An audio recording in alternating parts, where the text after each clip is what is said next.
Cochise County, and welcome to the Michael Zehr Show. Today's date is December 30th, 2022. It's my last show. They didn't want anybody to know this, but today's my last show for this year. For this year, yes. Sorry, I'll be back next year. I know, boo-hoo. But anyhow, Happy New Year, everybody. I'm glad that you could join us. If you have any questions for us, please put it down in the comment section, and my guest or myself will be able to answer those questions for you. And today's special guest interview is Nancy Ledesma. Nancy, thank you so much for taking time out to come in and talk with us today. We really appreciate it. I actually met you today for the first time, yes. But I knew of you through Mark Rodriguez, and he was a councilman that I interviewed, and he was a very good interview. And I really like doing these interviews because it helps me to connect with people, and I get new friendships out of it and everything. So that's one of the things I really like doing these interviews. That and the fact that you tell your story. Yes. And it's up there forever. So let's get to know a little bit about Nancy Ledesma. Okay. And where were you at? Where were you living at when you decided that you wanted to enlist in the military, and what inspired you to enlist? Okay, so I know prior to the interview we were discussing a little bit about, if I had parents who served in the military or, relatives, and, the only experience I had ever had in the military or with the military was my uncle, and he served in the Army. He was a cook, and growing up, I wasn't really that close to him, so I didn't know too much about the military and Okay. the Army or any of the branches, for that matter, in general. And so I graduated high school, went to... Where were you at? So I grew up in Peoria, Arizona. Oh, okay. So I'm a native to Arizona. Wow, and, yay. Yeah, I know, we don't find too many of those. Not too many of us around. So I grew up in Peoria, Arizona, graduated high school, and in high school I ran cross country and track.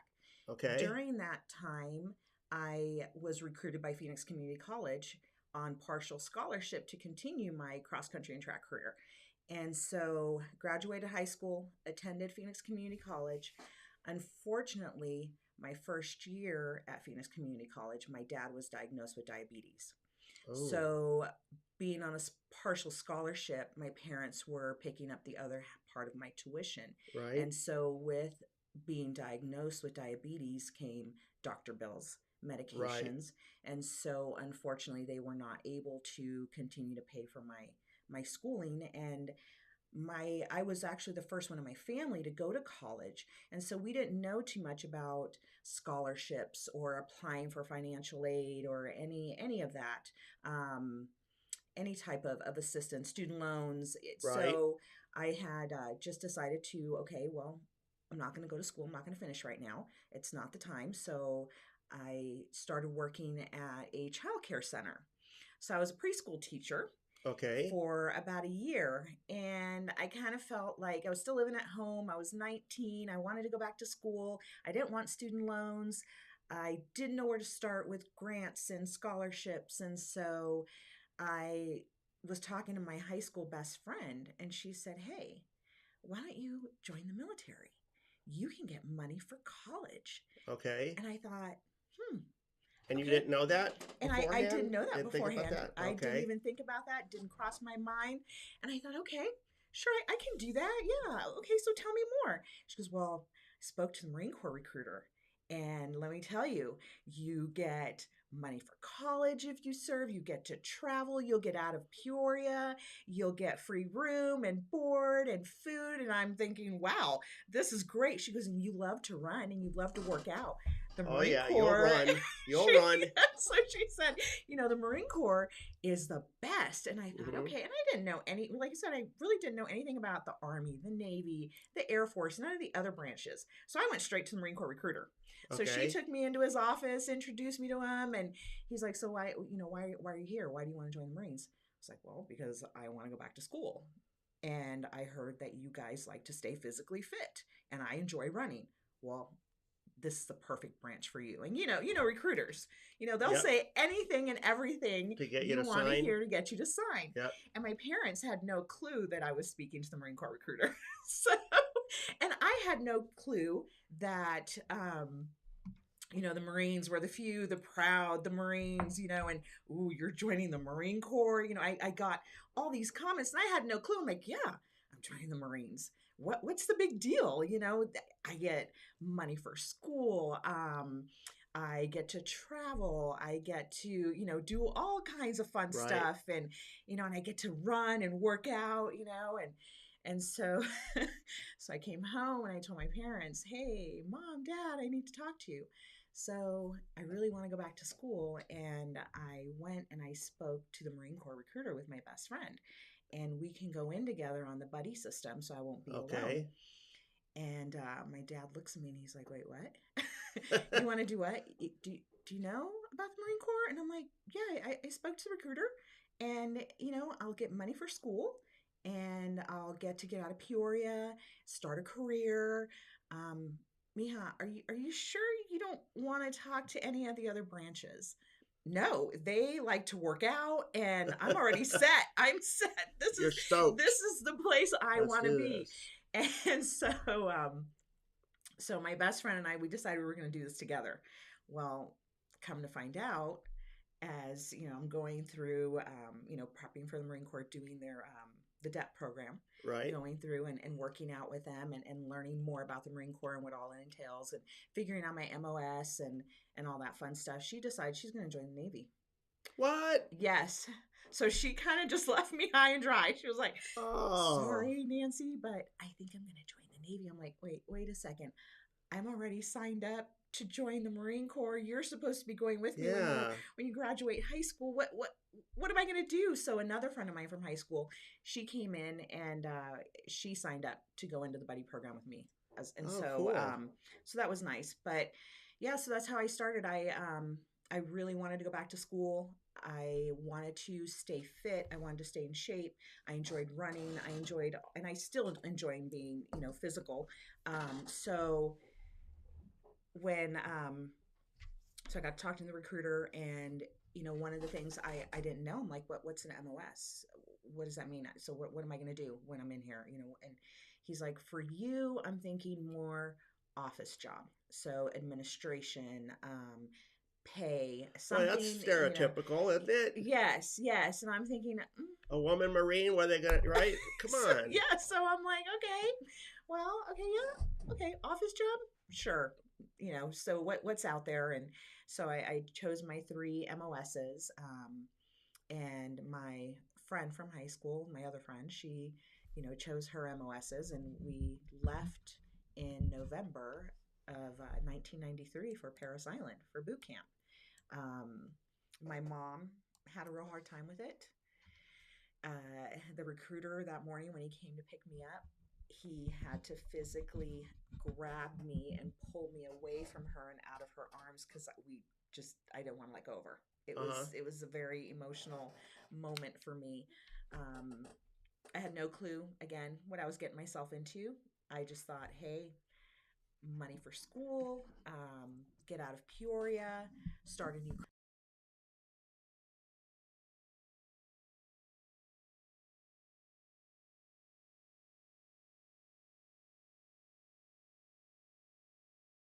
microphone is we're having a little bit of an audio thing here, and it's maxed out, the loudest it's going to get. Hopefully that'll work, because it won't go any higher than that. So anyways, go ahead. Okay, so that's what essentially led me into joining the Marine Corps. What high school did you graduate from? So I graduated from Ironwood High School in Glendale. Ironwood? Yes. Okay. Yes, it was. I was the third. Oh, here comes our tech person. I'm sorry to interrupt. That's okay.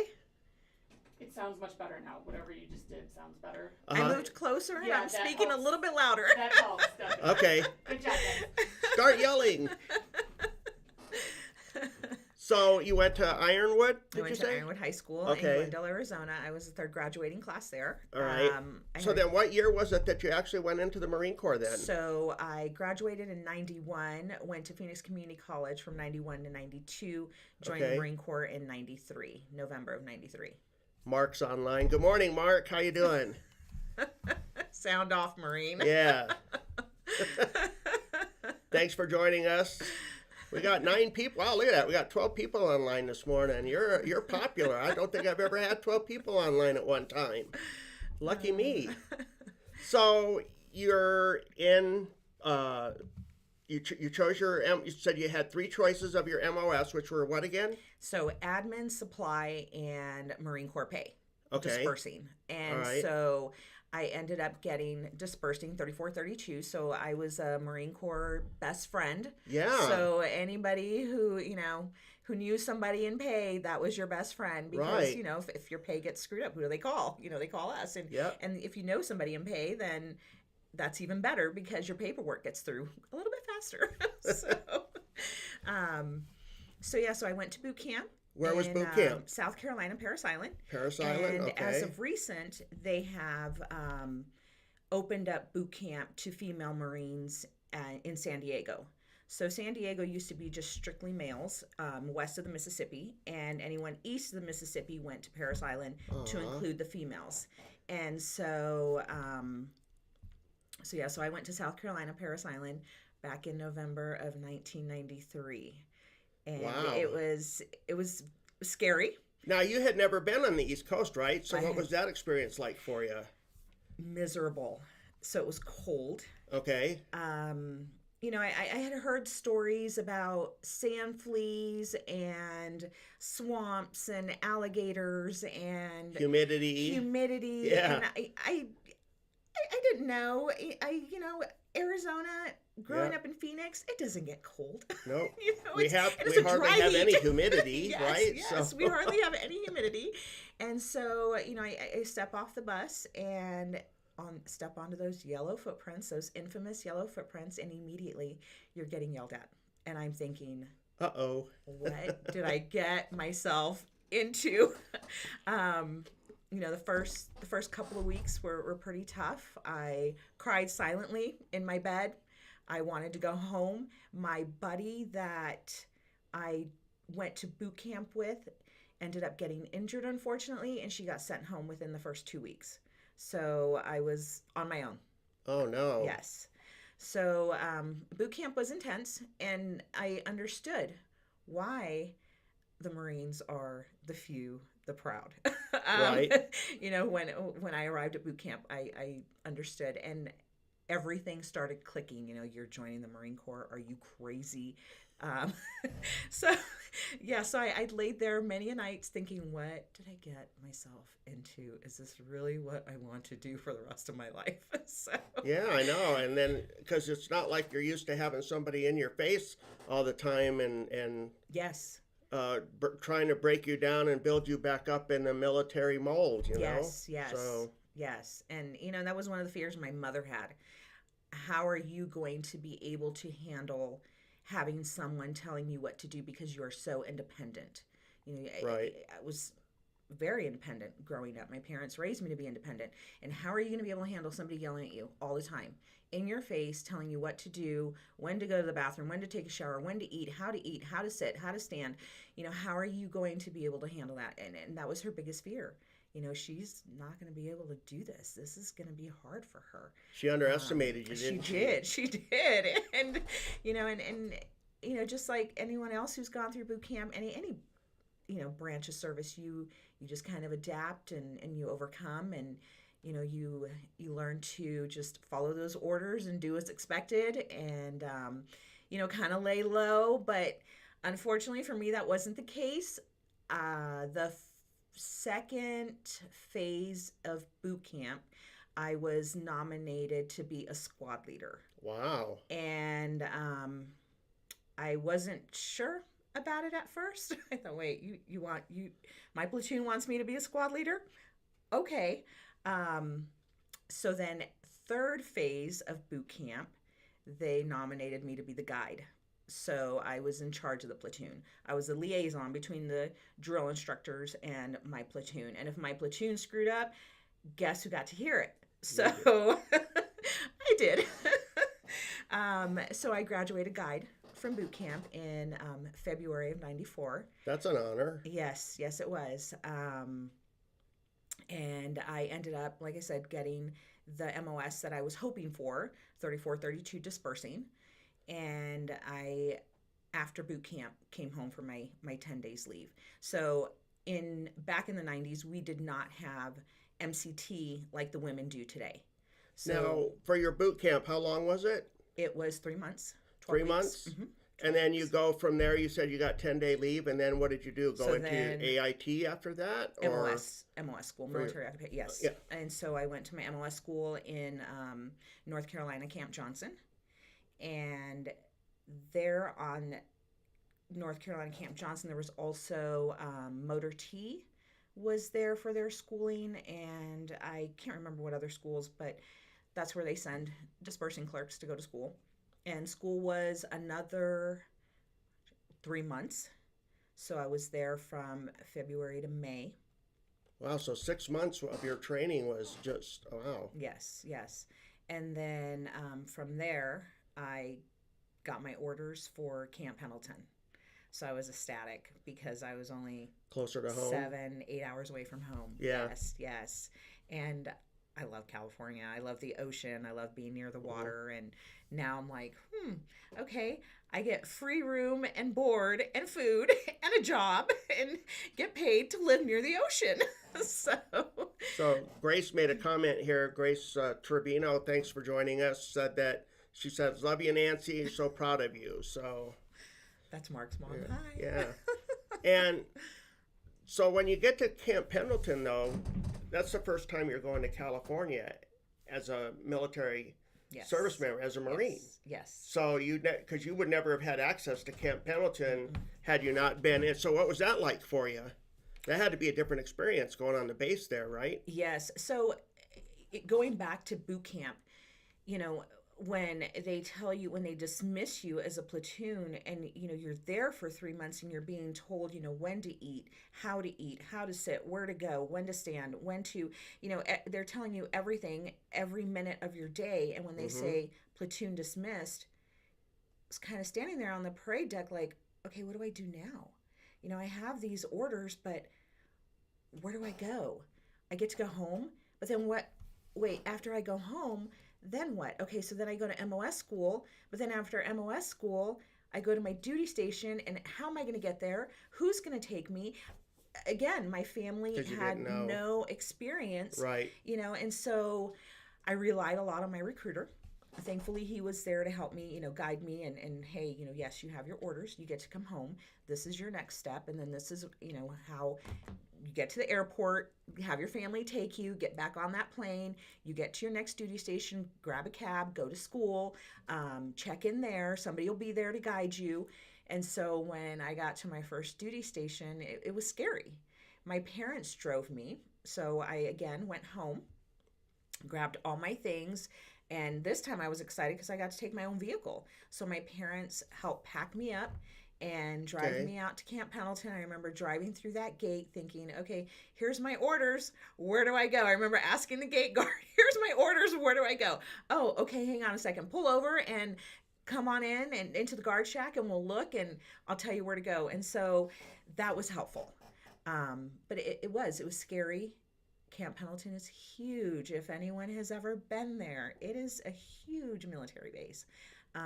Thankfully, I was on main side, so the gate that I went in through where I had to report wasn't too far from there. It was just a couple of miles from the gate. So I remember reporting, saying goodbye to my parents, thinking, wow, this is it. I'm on my own. I have a roommate. I have a job.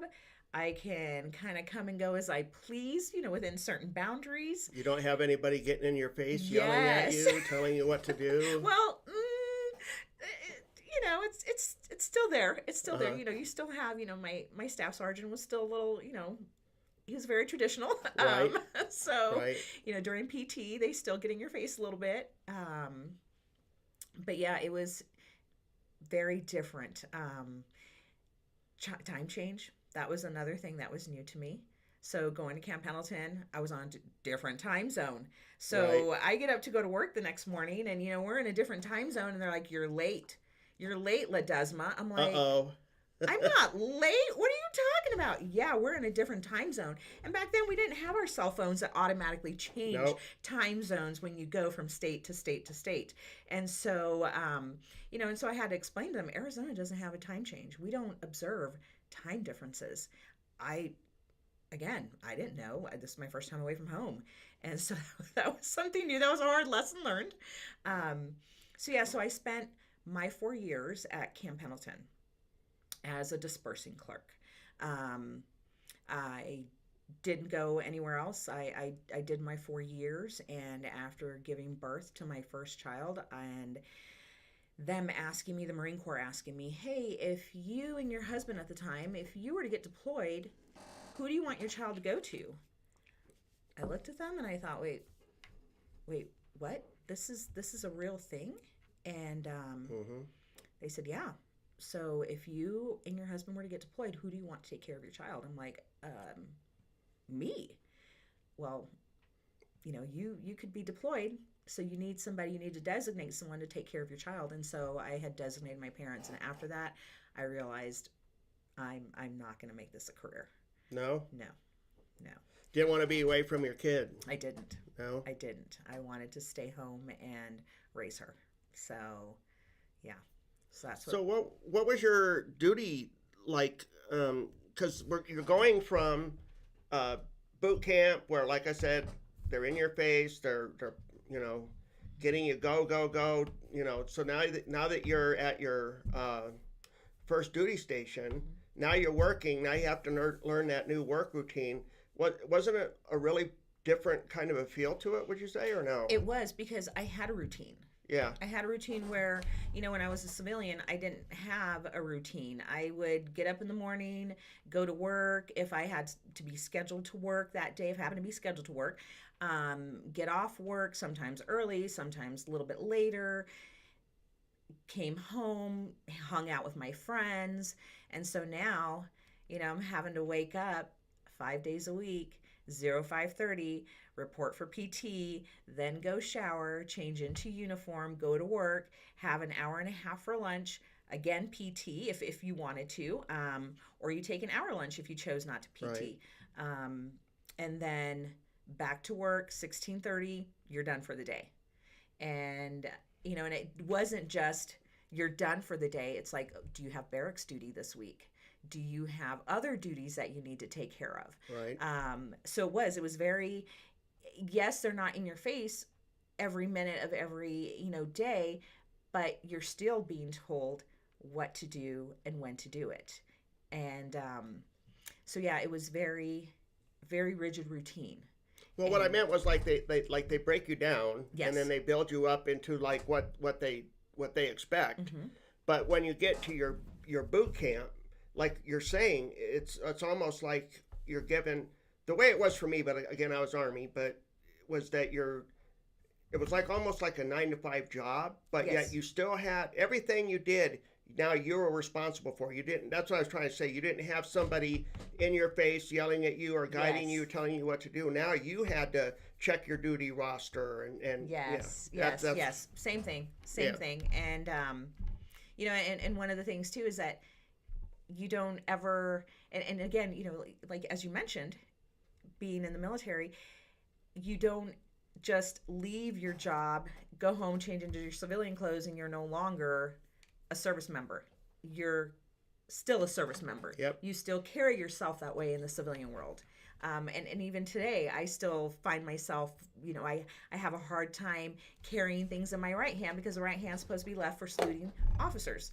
And so certain little things do stay with you and still carry on with you. So, yes.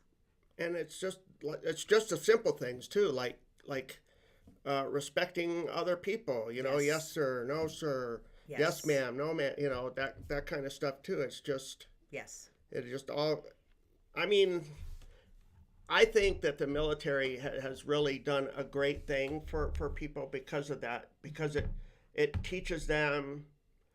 I'm not sure if values is the right word to say, but it just teaches them, when you're in the civilian world, this is how you still act. Because like you said, you are on duty 24/7, and if something happens, you get called in at midnight. It's not like you can say, "Oh, you know what? I don't think I feel like coming in," or Yes. or Yes. if you're sick, "Oh, I think I'm not going to come in today because I don't feel." It doesn't work that way. Mm-hmm. You're held to a certain level of There you go. yes, level of standards. Yes. And yes, I think that's instilled. And I think once a service member separates, you still have those standards Yes. that carry on with you. You said it better. Thank you. And it is a good life lesson to learn. And it is something that has benefited me in the civilian world. Excuse me. Mm-hmm. So, looking back on your time in the Marine Corps, what stands out to you the most as like your fondest memory, or that brings like a smile? PTing. PT again, being staying physically fit. I loved PT. I am not much of a paperwork, sitting in an office, pencil pusher, as they call us, type of person. So anytime we had PT, I didn't mind getting up at 05:30, getting my pack on and going for a hump. That didn't bother me at all. I looked forward to those moments. PT during lunch. Hey, I'm taking that hour and a half. Even when I was pregnant, I would take that hour and a half, go for a walk, get my sweat on, shower, get back to work. So PT, I enjoyed. I had a sergeant who enjoyed running. And so he and I would go out for runs. And I remember, even if it was raining, if there was no lightning, no thunder, he'd come up to me, "Hey, Ledesma, we going for a run today?"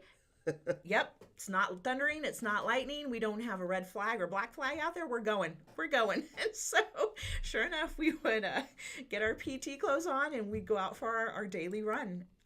And so that's probably the most memorable, was the PT moments, the moments that we got out there. And being in the field, I went out into the field once. Again, being a pencil pusher, we don't go out into the field often. Correct. And so we went out into the field once. That was a good time. I remember we practiced our hand and arm signals, and I hate to admit it, but we were being trained as Marines.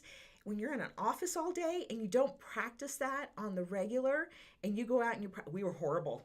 We probably would have gotten blown up if it was a real war, because we were horrible. We weren't as silent as we should have been. We weren't up to date on our hand and arm signals. We were all just kind of, it was like, oh my gosh, this is an embarrassment. But we practiced and we did well. We survived. So weapons training was also fun. Shooting the grenade launcher, going out to the rifle range, shooting my M16. That was always a good time as well. Those are my most memorable moments, being able to get out there into the field and do those fun things, being able to PT. The office moments, you like the outdoors. Yes, I like the outdoors. Sure. I like being out there doing stuff. So those office moments, I don't have too many of them. One of the deciding factors in me getting out of the Marine Corps was when I think about the office moments. Before, as I mentioned, before I joined the Marines, I worked at a child care center. So I worked with 4 and 5-year-olds. Okay. And when I got promoted to corporal, E4, they put me in charge of a small group of Marines.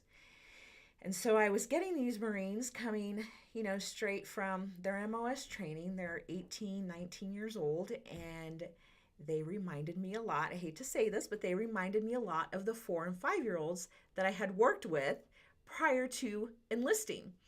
And so that was another deciding factor. It was like, I think I want to get out, take care of my daughter, and go back to school and study education. Because a lot of these young Marines remind me of the preschoolers I used to take care of. And so, those were, being in the office was not my thing. Dealing with 18, 19-year-old Marines was not my thing. I enjoyed being out and about, PTing, being out in the field, firing the weapons. That's what I enjoyed most about it. Were there a lot if you can remember, were there a lot of women that were in the Marines at Camp Pendleton when you were there at that time? At that worked with me in my MOS,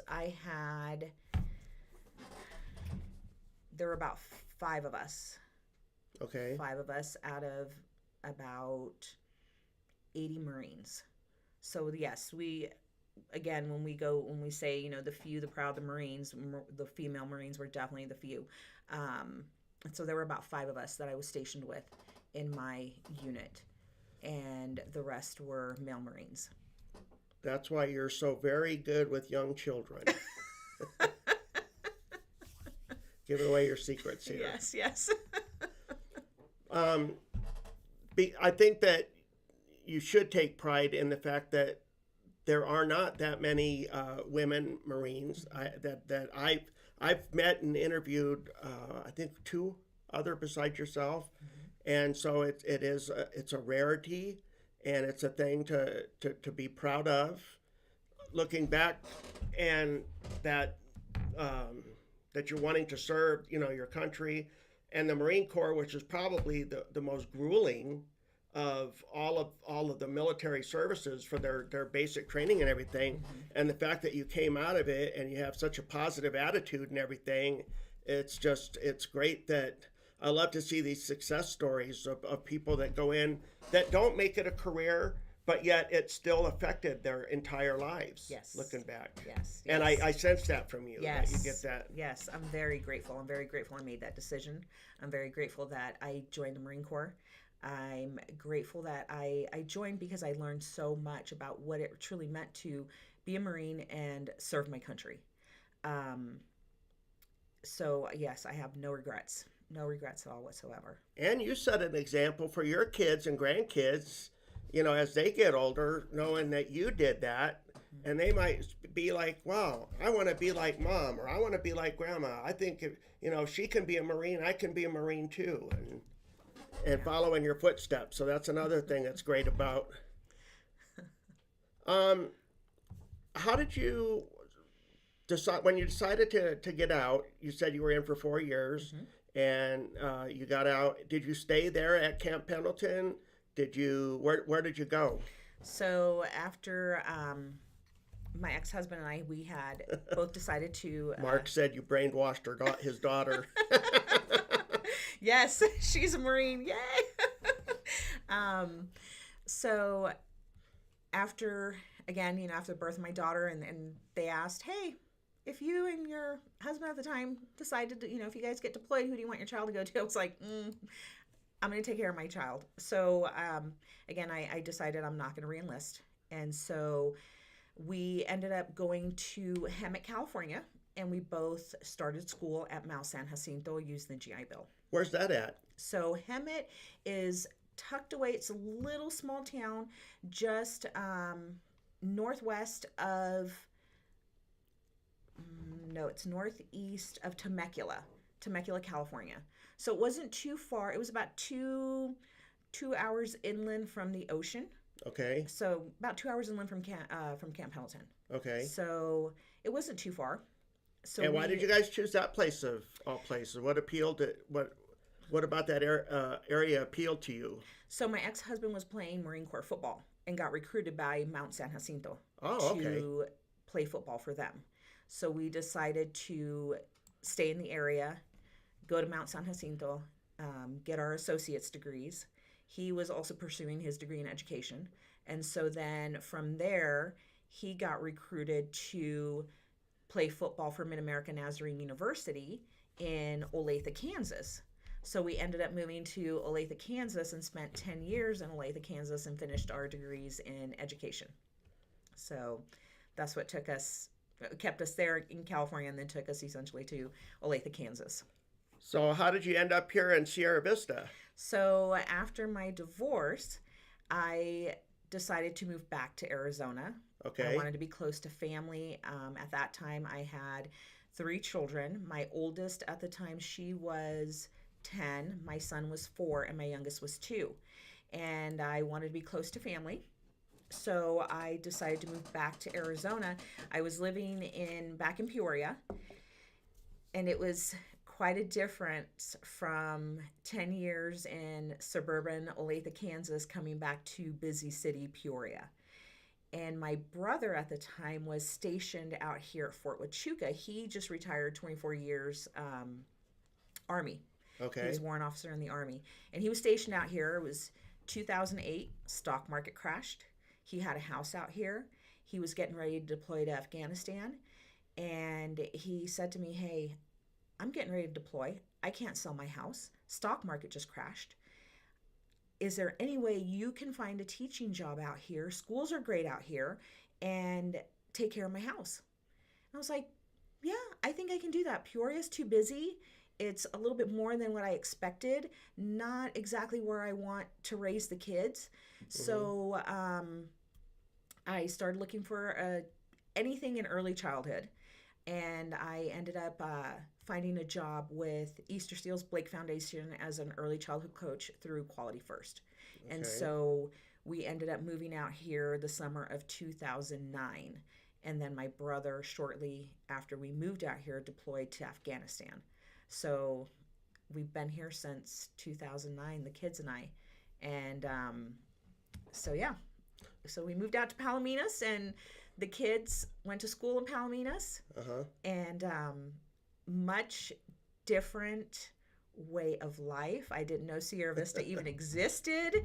I had never really been south growing up. We'd always go up north to Sedona and Flagstaff and Cottonwood.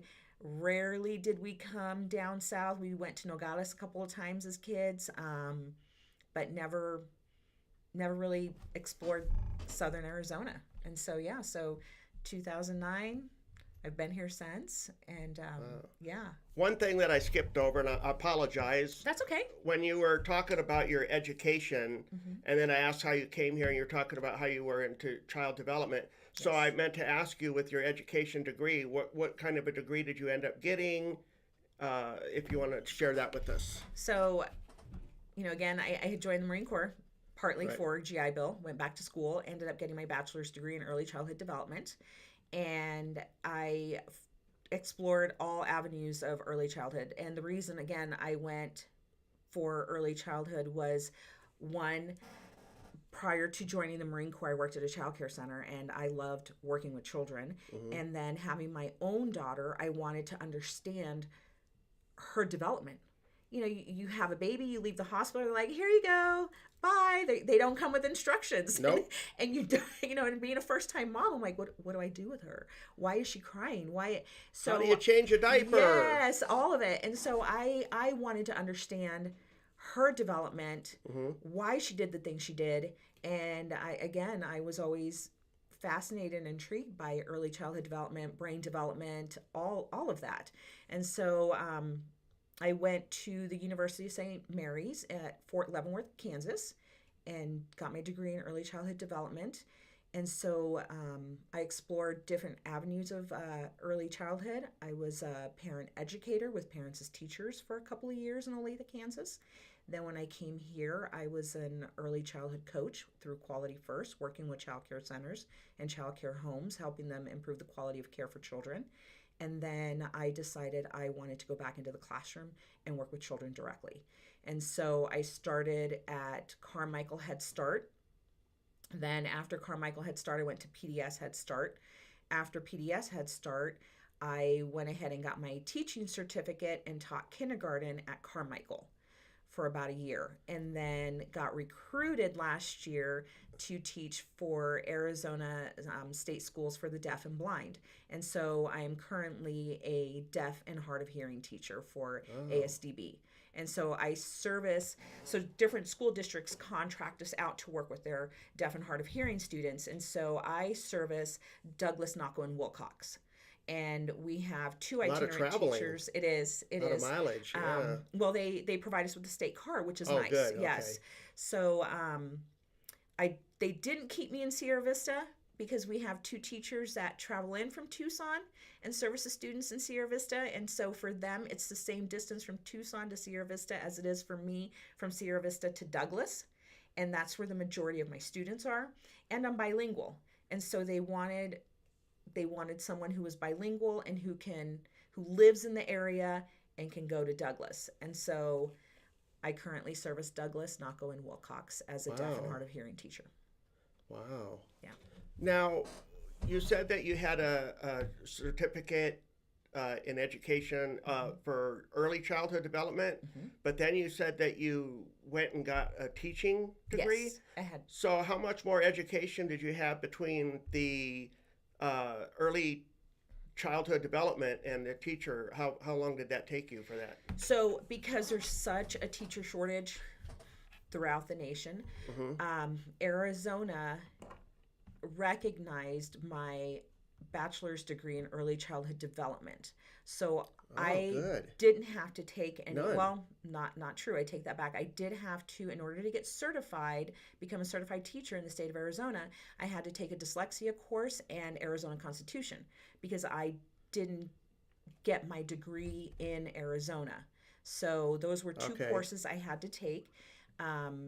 So all I did was apply, take the two courses, and submit my fee, and I got my teaching certificate. Can you believe my 16-year-old grandson in Phoenix? He lives in Surprise. Yes. And I was up there last week or 2 weeks ago visiting, and he said that they don't teach cursive. He doesn't know how to sign his name.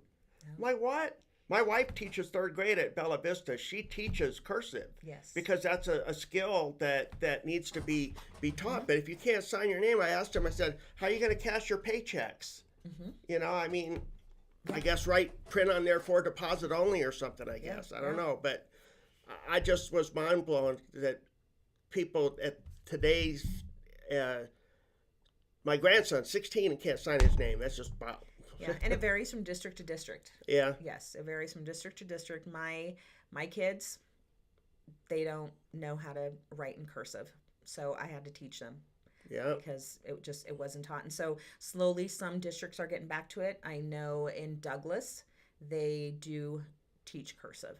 So A teacher has the, well, again, I'm only speaking on behalf because my wife was that, I mean, it can be taught, but it would just be whether the teacher has time, because I mean, they've already got them doing so much other stuff. I remember one time, I don't know if it's still going on now, but at one time, the PE, they didn't have a PE teacher, so so the teachers were teaching PE, they were teaching art, they were teaching everything. yes, yes. And that's still true in some districts. So because there is such a teacher shortage. So this organization that you're working for now, what is it called again? Arizona State School for the Deaf and Blind. So Okay. the main campus is in Tucson. I was going to ask you that. Yeah. There's two campuses. We have one in Phoenix and one in Tucson, and I work for the one in Tucson. And so, again, I travel, and I work with deaf and hard of hearing students. And I asked you if you could teach us a couple of, sign language things, especially because when you're walking down the road, you don't know, you might come across somebody that's hearing impaired, and they might be signing that they need help, and if you don't understand what the sign is for help, how do you know to help the person, right? Yes. I mean, Yes. so if somebody needed help, what would that sign look like? So if you come across somebody and they're doing this sign, so Okay. it's palm facing up, Uh-huh. fist on top, Right. help me. So if they're bringing it towards themselves, it's help me. Wow. Yes. So if you want me to help you, I would say help you. Oh, So okay. I would bring it towards the person. If I need help, I would bring it towards me. Help me. And Justin shared that he's hearing impaired. Ah, yes. Okay. And so what would the sign be for like hello or good morning or something like that? So a lot of the formal sign. So sign languages is I'm learning. I'm still in the process of learning. I Right. will start my master's this summer in special education ASL through the U of A. And I do have one student. She is deaf and she does prefer to sign. I asked her, would you like me to use my voice or do you prefer me to sign? And she told me, I want you to sign. We do have educational interpreters, but again, if she's absent, it's up to me to communicate with my student. So I'm learning real fast how to sign because, again, and I want to be able to communicate with my students. Yes. I want to be an effective teacher and communicate with my students, not always rely on the educational interpreter. So, so the universal sign for hello is, you walk in, hello, or just, hey, hi, good morning. So good is the palm facing, touching your chin. So you tap your chin, bring it into your other palm, good, and then morning. And then the sun is rising, yes. Oh. The sun is rising over the horizon, so good morning. So when I see my student in the morning, I'm like, good morning, how are you? Are you fine today? How do you feel? And so, she'll tell me, with a smile or just, so it just depends on her facial expression. Right. A lot of sign language also is palm placement. So it depends on how you hold your palm. It can mean many different things. The other thing with signing is facial expressions. So you really have to be animated with your facial expressions so that the person you're communicating with understands what you're saying. So, again, like, how are you? And are you feeling fine? Are you doing okay today? You feel fine? How do you feel? So your face, your eyebrows, how your eyebrows go up or down, your mouth movement. So so how are you is fists together and you just twist. How, and then you. So you go like fists together, twist, one, and then just you. Wow. So, and if you're fine, I'm fine, or I'm good, or so yeah. And then what does this mean? Because I see that a lot on the TV shows, like on America's Got Talent and stuff. Yes. Because they had a couple contestants that were hearing impaired.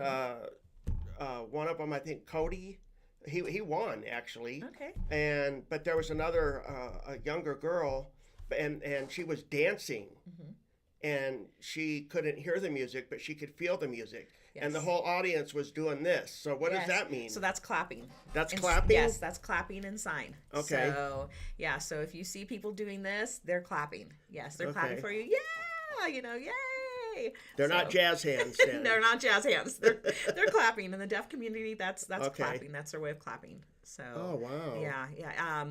Restroom. So again, signs vary from region to region. You'll see some people making the letter R and going like this. We don't do that here. In this region. We make the letter T, and we just kind of just like move our wrist. So. Got your peace fingers, put your thumb in between your peace fingers, and you just kind of move it side to side. Toilet, bathroom. So if you want to know where the bathroom is, this is where. So, yeah. So this is where, and again, no, it's, that was my bad. Rewind. That was my bad. Again, palm placement. This is not where, it's where. So the finger faces you. Where. And it's just side to side. And then if you want to know where the bathroom is, just T side to side. That's fascinating. Counting and sign is very different. We don't use two hands. We use one hand. To count? Yes. So it's 1, 2, 3, 4, 5, 6, 7, 8, 9, 10. I can do 10. Yeah. I don't think my fingers are flexible enough to. So, and even when you go up to 20, it's still on one hand. 30, it's still, so you don't have to worry about running out of fingers. So what is it? Is it the amount of times that you tap for 20, each? Yep. Right. Twice, okay. 20. Yes. Wow. So, And do they still teach Braille for the students that are sight? I'm not sure. I'm not too familiar with the visually impaired side of ASDB, but so again, I'm not required to know sign, but I want to be an effective teacher. I want to be able to communicate with my students and not always rely on the educational interpreter. So you took it upon yourself. I'm learning sign real fast. Yes. So again, if you see somebody and they're help me, help you, T for bathroom, where's the bathroom? Okay. Hungry, you just kind of like your stomach is growling, are you hungry? Or thirsty is a finger up, thirsty. Would you like some water, coffee, milk? I don't know, soda. Okay. Name, if you want to know somebody's name, just your 2 fingers together and just tap them on top of each other. If you learn 1 or 2 signs, just basic signs, again, help. Generally, they're going to know what you're trying to communicate. Name, and you can point to them. But to formally ask, what's your name? Name? What? I tell you what blows my mind is there are people that are hearing impaired but can speak. Yes. And how they learn that or how they know what they're saying when they can't, that's just amazing. Yes. That has always amazed me. Yes. Like the actress Marilyn Maitland, what's her name? I can't think of it now. But she was in that movie where it was like a drama, scary like movie where she was being stalked or something like that, and she was hearing impaired, and I mean, oh my God, the performance that she gave in that was just riveting. Yeah. So if you come across somebody, it's not like we wear signs on our head or anything that says that I can speak or I'm hard of hearing or anything like that. Is there a way that they communicate that to you so that you know from the get-go? So a sign for deaf. Deaf. So you point to your lip and then move it over to the ear. Yep. So they're deaf. So if you see somebody saying to you, then you know. Okay. That they're deaf. Hard of hearing. This is the letter H in sign. So you just do it twice. Hard of hearing. So so if somebody has their 2 fingers, hard of hearing. Wow. And tells you hard of hearing. Oh, okay. Do you sign? And so then they would tell you yes or no. So this is yes, closed fist. Yes. Mm-hmm, closed fist. And no is tapping the 2 fingers on your thumb. Yeah. Wow. Yeah. That's a lot to remember. It is. Isn't it? It is. But you have to do it a lot over and over and over for the memory muscle. Yes. Muscle memory. Yes. Muscle memory to kick in. So. Yeah. So I have to practice every day. Sometimes Mark gets to watch me sign as I'm speaking, and and sometimes I'll practice with him. He's like, I don't know what you're saying. Oh, okay. Here, let me use my voice now. So so I get to practice with him. He gets the practice part of sign. Yeah. So what is one of your favorite parts of your job that you have right now? Being able to work with the students one-on-one. I don't have a classroom of 25 plus students. Okay. Don't get me wrong, that was very rewarding being a classroom teacher, but a lot of times, and teachers out there understand this, when you're a classroom teacher, it's hard to connect on a more personal level with each individual student and really get to know them. I work with my students one-on-one, and so it's easier for me to get to know them, and I keep my students. As long as I stay teaching, I will continue to keep my students and service them one-on-one. So right now, my youngest is a preschooler. If he stays in the area until he graduates high school, and I continue to teach until he graduates high school, I will be his teacher. So that is the most rewarding part of this job, that I get to work with these students one-on-one and really get to know them. Wow. And I can keep them for years. Now, you said your son you were talking about, did you say?